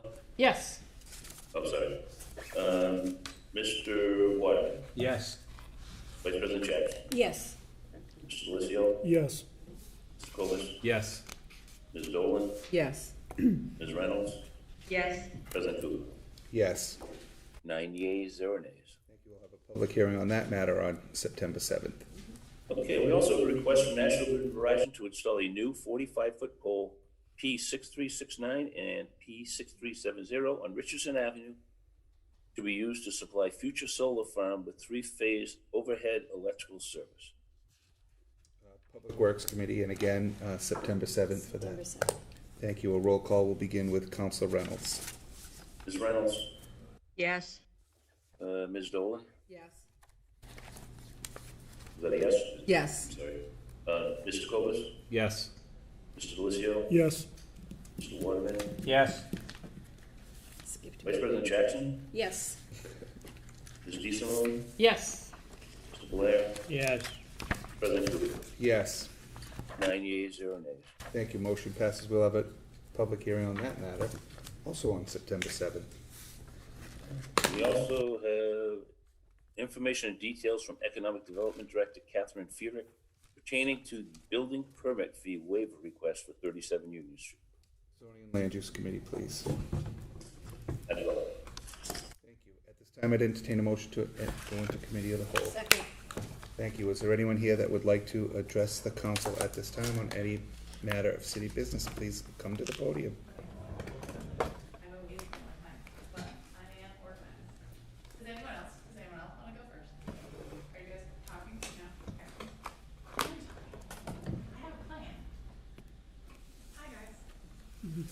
I was patient for a long time, but then I had to stand up. I had to stretch. I went biking for the first time all summer. Good times. I'm not a biker. But the people at Union Cycle were very helpful. Ron, he was great. I now have hybrid tires. So they're not mountain bike tires, but they're both. Jim, am I close enough to talk? Okay. I wrote stuff. Because hi. Hi. So your name and... Yeah, I got that stuff. So my name is Rebecca Richard Halsey, and currently I'm homeless in Attleboro because I sold my house at 30 Glenwood Circle. I made a lot of money, okay? That did not, like, yay, cool, awesome. No, okay? I now don't have a home in Attleboro. If you haven't heard, prices are insane. Okay, so you have a home in Attleboro and your value of your house is amazing, and maybe you refinance and you got sweet deal. Yeah, I don't have a home right now. And I'm buying for myself because I got divorced. So I have to be able to afford thing. And my salary is very different than it was before. So all kinds of things. I'm homeless, but I'm living in Portsmouth, Rhode Island, which is where I went to high school. And Portsmouth, Rhode Island is surrounded by water. Okay, in Attleboro, the one thing that Attleboro doesn't have is ocean. Okay, there's a point to this because I love Attleboro more than any other place in the world. I've worked here for 20 years.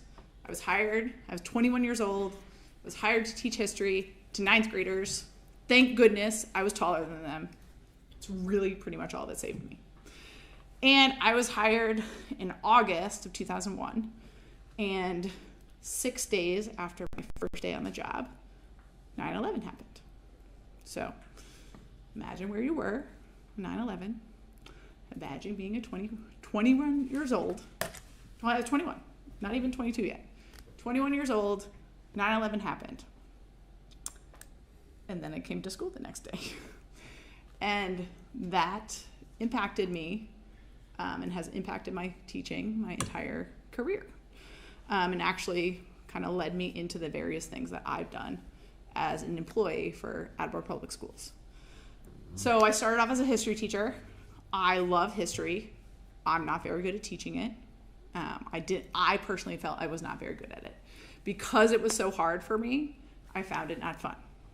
So my second year, and teaching is crazy hard. Okay, you prepare for this, right? Prepare every day for people. Okay, I worked in the elementary school for my last 2.5 months this year. I was on medical leave and then I wasn't. And so I was at Studley. It was cool because I saw Todd sometimes in car drop off and pick up. I was like, I know him. First graders are crazy town. They were fabulous. Just not my kids, right? No. Skylar was amazing. So here's the thing. I'm a high school teacher, right? I was trained as a high school teacher and I finished the year at Studley, which was great and really hard, crazy hard. I do not know phonics. I know how to read. I do not know how to teach people how to read. I also don't know the lattice method of multiplication. It's really hard. They taught me. Eventually I learned how to do it, but it was challenging. And teaching is really, really hard. And so I started off as a history teacher. I became the community service teacher. Donna Maria Cameron, before she was the principal of the Attleboro Community Academy, was a history teacher. And she taught community service. And then I taught community service, which was amazing because I love serving. Okay, my dad's a retired Navy captain. We have public service ingrained in us, Catholic service. We love volunteering. My dad actually retired from the Navy in '93, and he has been volunteering since, which is fabulous. It's a great role model. My mom, sometimes doesn't love that plan. That's okay. They're both retired now. It's great. I'm living there with my 2 retired parents who are amazing, and I love them. I'm so blessed to have them both. 41 years old. They don't know I'm here. And when I get home, they're going to be like, where were you? I was in Attleboro. That's where I was. Okay, I have a point to my story. So I'm here because I'm a founding member of a nonprofit organization. The nonprofit was started the concept was started in 2019. It's called 508 Connects. We have a very simple mission statement. Our mission statement is to support and create opportunities for all people to serve, lead, and share their unique strengths with our community. That's our mission statement. What's cool about that mission statement is that we have 2 things that we can do. So we can support and we can create. Supporting is easy for me because I've been in the role of community service coordinator for 17 years. Okay, so after I became a history teacher, Donna Maria left the community service job. I got it. They're like, you're going to do community service, Becky, and we're going to give you a stipend too. I was like, you do know what community service means, right? So not only did I get my paid salary, but I also got a stipend because I was leaving the building and that transportation thing, right? And it also came with, Donna Maria did 2 service projects. She did a fall into leaves service project, and she did a spring cleanup, okay? When I took it, I did the fall into leaves program, We worked with Madeline, we worked with Kathy Levin at the Council of Aging. I know a lot of the streets because I raked the leaves. I was like, I've been there. That's how I learned Attleboro.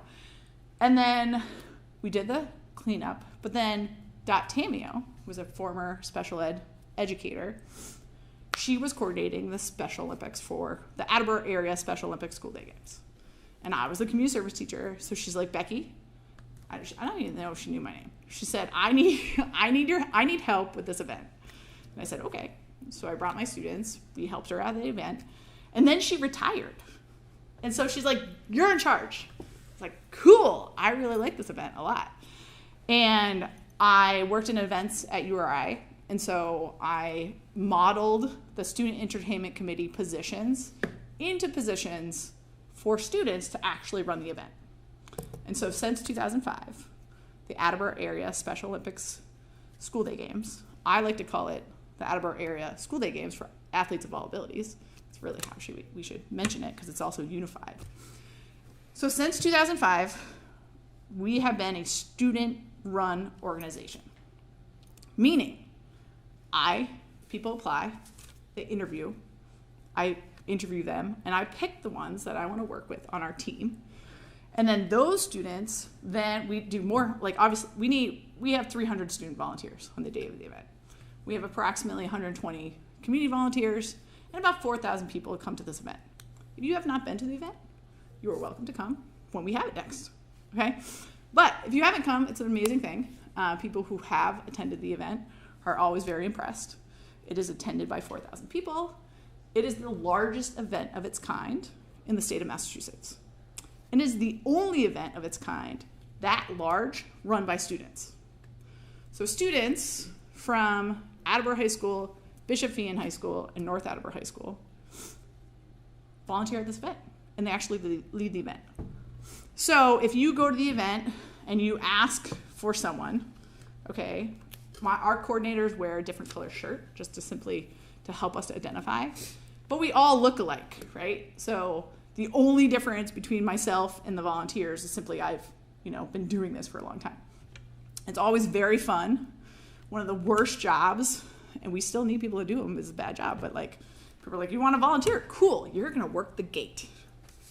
Okay, we have a policy, like they were talking about policies before, we have a policy, you cannot go on the field unless you have an access pass. If you have an access pass, you can go on the field, okay? We tell the coaches you can share access passes if you'd like to. The information doesn't always get down to everybody. You can probably appreciate that.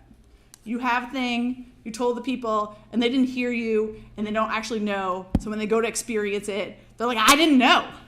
Not because we didn't try to tell you. You simply didn't want to hear it, or it's not that you didn't want to hear it, but you simply weren't in a moment where you needed it. Until you get to the gate, and your child is running the event, and you're like, I want to go watch them. It's like, well, there's 900 athletes, so you can't all come on the field, but if you have an access pass, you can. Okay, it's a crappy job, okay? I've had people stand there, I'm like, you gotta stand there, and you gotta tell people they can't go on. We'll give you an orange shirt. You'll look more official.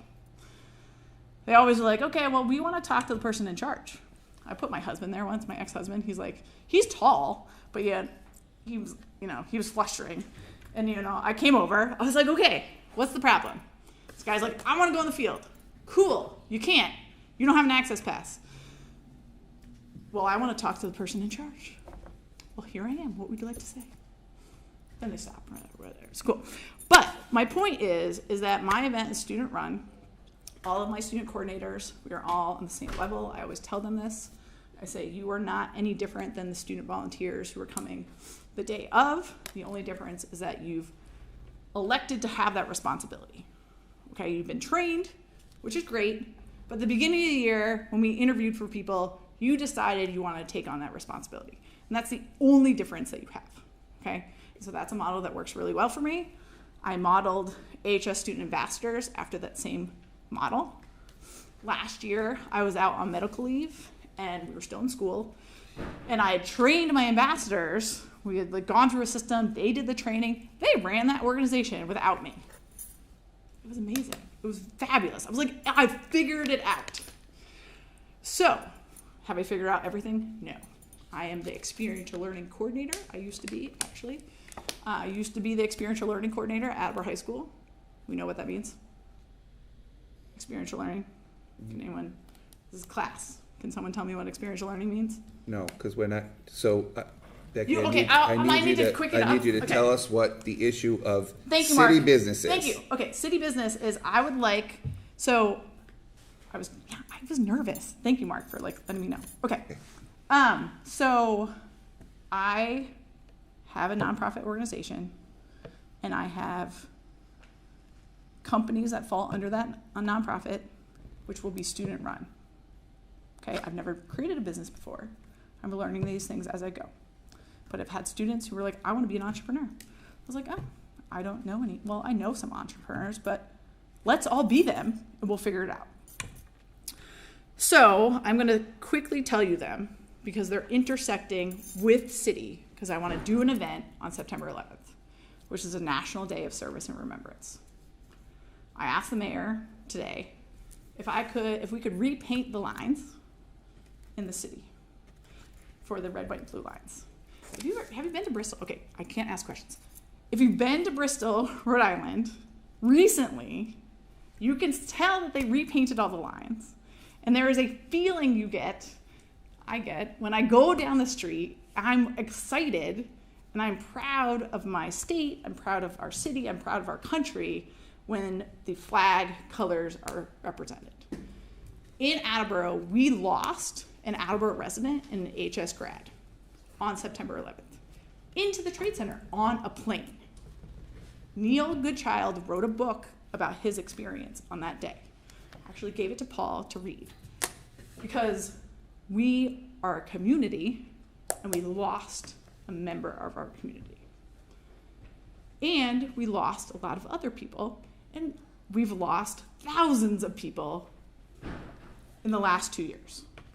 So on September 11th and September 12th, because I want to get access to everybody, I want to resurrect Project 9/11, which we started in 2011, and we are recruiting people to donate an hour of service on that day, but not only that day, but to actually get more involved in the city. So that is a city issue because right now, in terms of city engagement, we're not doing great. In terms of participation in city government, we're not doing great. I thank you for volunteering to be on the ballot and to serve again. Many of you are on the ballot again. Mark, we're going to miss you, okay? However, of the 24 positions that are elected officials, there are only 8 new people on the ballot as of today. Actually, as of 2 weeks ago. Okay, but I did check it today, but I didn't double check it from my 2 weeks ago thing. So there are only 8 other people who are willing to serve on elected positions. I'm asking, I don't know, right? They're not here, right? But I want to know, as a city, as public servants, I'm a public servant too. I'm hired by the city to serve the community. And I'm also, it's part of my DNA. I'm a person, it's a name, it's an includer. I'm an includer. I want people to be included. Okay, I don't want you to feel left out. I want to know what we're doing as a city to include the people who aren't included, as of right now. That's a question for the mayor, quite frankly. Is it? It is, and I'm not gonna. Why? So Becky, I am not gonna have a debate with you here tonight. I don't know if it's a debate. So wait a minute, Okay. stop. If you have, I think that you may get some support to do something around September 11th. Okay. But I did not meet with the mayor today. I'm sure he would have talked to me about it if you No, I talked to know. him today. I only asked about the lines. But we didn't have the chance to connect. Okay, that's fine. What I would offer to you is to continue to talk to him about that. But this problem that you speak of is not unique to the city of Attleboro with sort of regard to civic Civic engagement. Engagement is not unique to the city of Attleboro. So, but I think the mayor has been asking, I'm sure you've seen it in the paper, around people getting involved on different boards and commissions and trying to be engaged in the city. And so some of that is the mayor's responsibility, and some of it is our responsibility as a community. So, but if you do have something you want to bring before the council of city business, or as you get closer, if you want to come back and tell us some of the details, or send it to us, send it to Virginia to circulate through the council, is all, sort of very appropriate in terms of communicating with all of us, to give us all the same message all at the same time. That makes sense. I like that part. Okay, can I make one last comment? You may. Okay. So when, I think it was Mr. Allard, what was it? Jake Allard. I'm pretty sure I taught him. And he was mentioning, he was talking about his job, and you made a note to him that you don't have to say just in front of the words. And one of my companies is called Greater Than Just, with the greater than symbol. Jack Jacoby's my lawyer, and he said that the government recognized the greater than symbol in math. And it's greater than just. And so, although I've heard this number of times when I've talked about community engagement. And it's not an Attleboro problem, it's a US problem. It's, I own that problem because I'm a teacher in Attleboro. My job is to engage the students in the city in any way I can. Because there's always a reason greater than just. And that is the point of that business, but it also is my right, but now my duty as a public teacher to tell the kids that what they're doing, they're making a choice, and they're doing it with the information that they have right now. When kids say, I'm just going to BCC, and they say it all the time, they do it because they're afraid of judgment. And I'm not judging anyone for not including anyone right now. I'm asking the question, how can we include people who aren't included? Because there's always a reason greater than just. So, that's it. Thank you. Any questions? Yeah, Becky, I just want to, first of all, I know you know my oldest niece, Erin Croto. She speaks very highly of you, okay? So I'm her aunt. Oh, fabulous. But it's not up to us to include people to run for office. Yeah.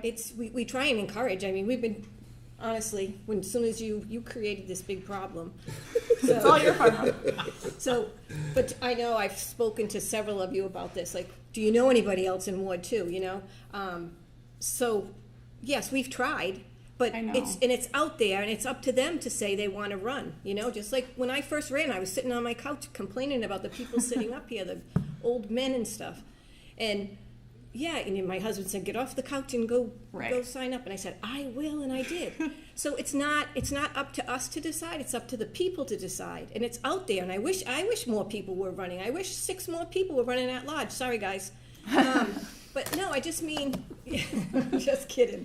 I was only kidding. Right under the bus. No, well, competition is good. It is, but it's not up to us to get the community to come out. I know. People ask, there are a couple of new people that are running, and I've met with a couple of them. They just to have a conversation. They just want advice, like how do you get it going? Right. So, and we do that, and I think a lot of us have met with these 2 new people just to sit and chat, just to and plus we get a feel like we're all gonna connect. Yeah, right. Yeah. So that's how it works. So hopefully, if Mr. Rhodes here wants to write an article to say, hey, we got people we have open positions. Come on, jump in. Great. They've got to do it in 2 weeks. Right, we have 2 weeks. Although I did talk to elections, and they said if people don't meet the deadline, they can do a write-in campaign. But that makes more work, but that's okay. But thank you for coming. Kate, and I agree with you. There is one point, though, is that we have social capital that not everybody has. And so sometimes the people we talk to, we're comfortable talking to, but sometimes we have to reach out to the people we don't know. And those people can introduce us to other people we don't know.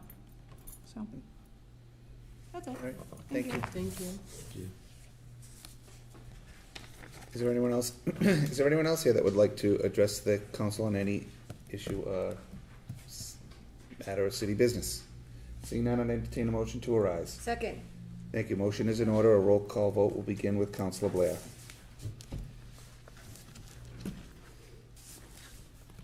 Oh, you're Yes. muted. Mr. Blair, Yes. Ms. DeSimone, Yes. Mr. Waterman, Yes. Vice President Jackson, Yes. Mr. Delissio, Yes. Mr. Clovis, Yes. Ms. Dolan, Yes. Ms. Reynolds, Yes. President Cooper. Yes. 9 yeas, 0 nays. Thank you. Motion passes. We are moving on to committee reports, beginning first with Council Blair. Thank you, Mr. Cooper. Before I ask for a committee meeting let me ask for a committee meeting next appropriate time. I'd like to take this opportunity to apologize to Councilor Dolan for a comment I made several weeks ago when I was attending a meeting through Zoom at AACS. Although that comment wasn't made to be aired, or wasn't meant to be aired, I made it. I stand accountable for it, and I hope an apology would be accepted. I could make all kinds of excuses, and I won't. I taught my children to take responsibility for their actions. My action wasn't appropriate. Even though it wasn't meant, it wasn't appropriate, Laura, and I'm sorry that I offended you.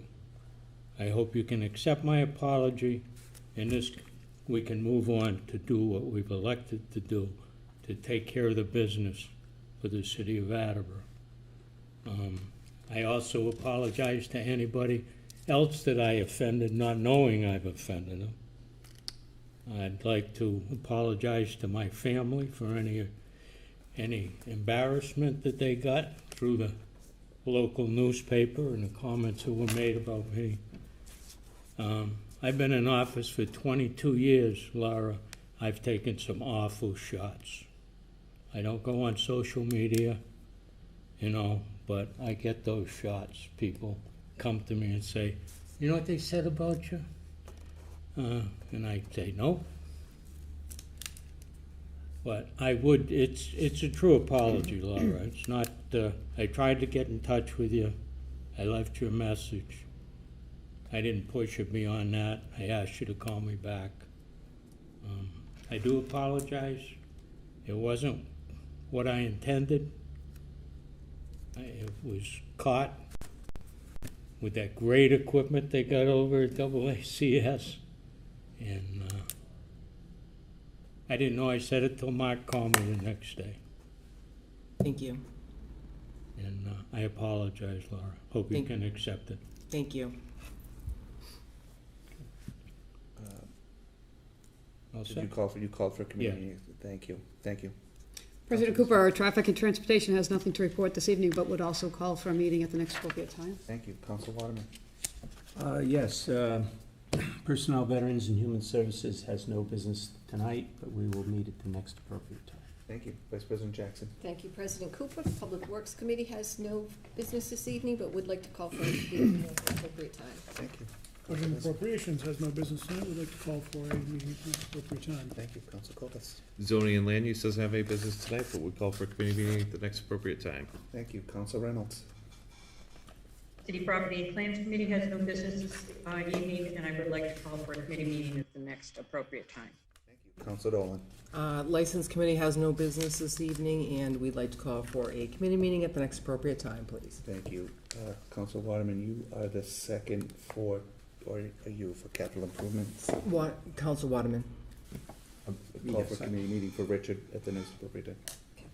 Capital Improvements does not have any business this evening. We will meet at the next appropriate time. Thank you. And Council Ordinances and Legislative Matters would also like to, no business to report this evening, would also call for a committee hearing at the next available time. Thank you.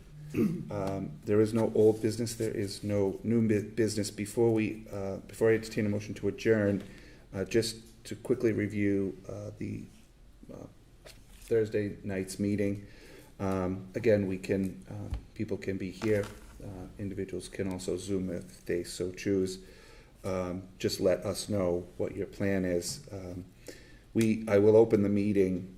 We will have the public hearing on 37 Union Street. We will have a presentation on the big read. We will then recess to do committee reports, to do committees. Then we'll come back into the full council for any things that need to be voted out. Any questions about Thursday night? All right, Councilor Blair. Mark, do you expect those